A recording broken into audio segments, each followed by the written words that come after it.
প্ৰথম প্ৰশ্ন মহম্মদ ঘড়ী কিয় ভাৰতলৈ আহিছিল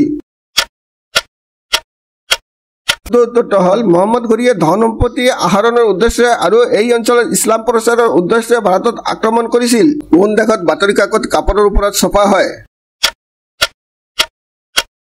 উত্তৰটো হল স্পেন এইখন দেশত য'ত বাতৰি কাকত কাগজত নহয় কাপোৰতহে ছপা হয় পৰৱৰ্তী প্ৰশ্ন প্ৰথম বাল্ব কোনে আৰু কেতিয়া আৱিষ্কাৰ কৰিছিল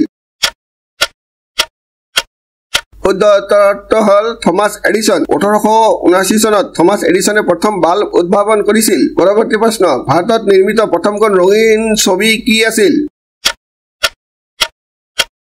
উত্তৰটো হল 1947 চনত হিন্দী ভাষাত নিৰ্মিত প্ৰথমখন ৰঙীন বৈশিষ্ট্যপূৰ্ণ ছবি আছিল কিষাণ কন্যা যাৰ পৰিচালক আছিল মতি গিদৱানী আৰু প্ৰযোজক আছিল আৰ্দেশেৰ ইৰাণী পৰৱৰ্তী প্ৰশ্ন কোনটো চৰাই নিজৰ বাহ নিজে নিৰ্মাণ নকৰে উত্তৰটো হল কুলি চৰাইয়ে কুলি বা কোয়েল নিজৰ বাহ নিজে নিৰ্মাণ নকৰে তাৰ পৰিৱৰ্তে কাউৰীৰ বাহত কণী পাৰে কাউৰীয়ে ইয়াক নিজৰ কেঁচুৱা বুলি ভাবি কুলিক ডাঙৰ হোৱালৈকে লালন পালন কৰি থাকে অনুগ্ৰহ কৰি চেনেলটো ছাবস্ক্ৰাইব কৰি বেল আইকনটো অন কৰি ৰাখিব যাতে মোৰ নতুন নতুন ভিডিঅ'বোৰ তৎক্ষণাত পাব পাৰে ভিডিঅ'টো লাইক আৰু শ্বেয়াৰ কৰিবলৈ নাপাহৰিব ভিডিঅ'টো চোৱাৰ বাবে অশেষ ধন্যবাদ